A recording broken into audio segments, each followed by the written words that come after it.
Hello. Allah ya taimake ka sarkin yaƙi. Haba sarkin yaƙi. Wallahi an gama. Kai magana a ce an saba wane mutum? Wallahi an gama. Ai in dai kai magana ka ɗauka cewa ka tabbata ne. Wa alaikum salam. Alhajin Allah. Alhajin Allah da Rasulu. Bako nayi ka ce ka ji muryar shi. Alhajin Allah da Rasulu. Kenan sai mu yi magana. Wa yake magana ne? Sarkin yaƙi ne. Sarkin yaƙi? Ha ba Alhaji Allah. Ni ka bani in gaisa da shi. Mutumin arziki. Mutumin mutunci da sanin ya kamata. Sarki ba mai agogo bane? Kwarai kuwa. Agogo? Agogo sarkin yaƙi. Hadarin sau maganin mai kabudu. Wannan haka. Wallahi lazi da ba bari. Gaskiya ne wannan. Aljannar duniya. Gaskiya ne. Allahu akbar. He ka tuna min wani abu na baya. Na'am. Kada yayi magana. To. Allah san barka. Gaskiya ne. San barka. Gaskiya ne. San barka ne. Gaskiya ne. Allahu akbar. To ka zauna nan mana. Haba Alhaji. Zauna da. Haba. To ba zai bari shi faɗa. To na yawa Alhaji. Ai mu an riga an karantar da mu karrama dan adam. Karrama dan adam. Allahu akbar. An karantar da mu karrama. Bismillahir rahmanir rahim. Allahu akbar. Ya gajiya. Ya aiki. Lafiya lau. Ya jama'a. Ya gidan. Alhamdulillah. Ya yau. Alhamdulillah. Ya iyalai. Alhamdulillah. Kai Alhaji. Kaga shago ya tumbatsa ko? Kai naga guri ya tumbatsa. Alhamdulillah. Da fa a baro kake sa abun nan fa. Allah sarki. A baro kake dauka. Kana bin shi shago ba shago. Amma yanzu da ke arziki ya taho. Amma fa to ai ka san in har Allah ya taimake ka ka samu mai kishin ka mai son ya ga cewa ka ci gaba. Ka san ba wai wanda zai ma haka ka je ka kashe shine masoyi ba. Wanda zai nuna ma ina ake nemowa shine masoyi. To tunda Allah ya taimake ni Allah ya hada ni da dan arziki irin albarka. Hannun dama ka raba ka ba kowa. Ruwan korama shayar da dan gari da bako. Aljanna mai masoya da yawa. Allahu akbar. Inuwa baki kyaman kowa. Watan dan matashin gwamna haziki adali mai sanin ya kamata. Watan mai girma gwamnan jihar Kogi Yahya Bello. Kwarai kuwa. Yahya Bello. Kwarai. Ai wannan sanadiyya. Kana nufin Yahya Bello yayi maka wannan hidimar arzikin? Kwarai kuwa.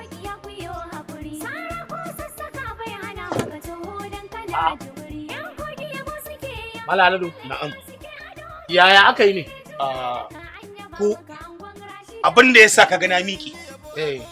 Saboda maganar da ka gaya min ta so samun nan. Na ji daɗi a cikin raina. Ba za ku bar shi a cikin a matsayi a ce mutum kun bar shi a matsayin gwamna ba. Ba zai taɓa yiwa ba. Ko kuna nema ku zalunce mu, kuna nema ku cuce mu. Ku bar mutum a matsayin gwamna. Waye me gwamna? Abin da ya dace ku mu ɗan Najeriya ya haɗo. Ku sa mutumin nan ya fito a matsayin takarar shugaban ƙasa. 'Yan Najeriya su san da shi, ya san da su, ya ƙari da su, su ƙari da shi a sannin ya kamata.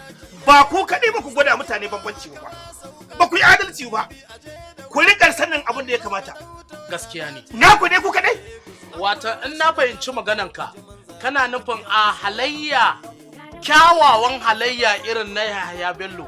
Ya kamata a ce ba gwamna kaɗai yake yi na Kogi ba, kamata ya a ce ya mulki ƙasar nan gabaki ɗaya. Watan kana nufin ya fito takarar shugabancin ƙasar Najeriya a shekara ta 2023. 'Yan Najeriya kuma za su tsaya tsayin daka su ga cewa sun zaɓe shi. Kwarai kuwa. Kar ka manta da wannan. Kar ka manta ka ji wannan. Kaga Yarbawa nashi ne. Ibo nashi ne. Hausawa nashi ne, Fulani nashi ne, mu kaɗai. Yahya Bello fa aka ce, menene Yahya? Yahya Bello ɗan albarka, ɗan sanin albarka. Kai, kusa dan Allah, yaɗo, kawa Allah, kawa darajar manzon Allah sallallahu alaihi wasallam. Tun da dai Yahya Bello yana jin maganar ka lallaba ka ce mai 'yan Najeriya na nan, ya kamata ya fito takarar shugaban ƙasa. Kakkamanta akwai Yarbawa. Akwai Fulani, akwai Igbo, akwai mu Hausawa. Ya za a yi gashi mai hazaka? Haba. Kwantar da hankalinka. Haba. Mu yanzu waye mu kuna son ku cuce mu ne? Kwantar da hankalinka. Kuna son ku zalunce mu? Ka san shi Yahya Bello mutum ne mai son ya ga cewa lalle 'yan Najeriya suna cikin walwala.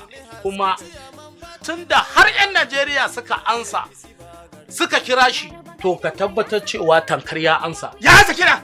Kaka samu damuwa. Ya ansa kira. Ai in dai Najeriya tunda sun kira shi ya ma ansa. Ya ansa kira. Ai tunda al'ummar Najeriya ne suka ce suna buƙatar ya fito shugabancin ƙasar nan ya ansa. Alhamdulillah. Ya ansa. Dan zan tafi. An gama. Ka ce sarkin yaƙi ya huta.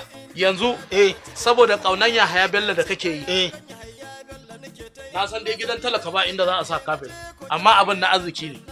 Kana nufin yanzu saboda Yahaya Bello kaman wannan? Wallahi ai ko me na bayar albarkacin Yahaya Bello ban faɗi ba.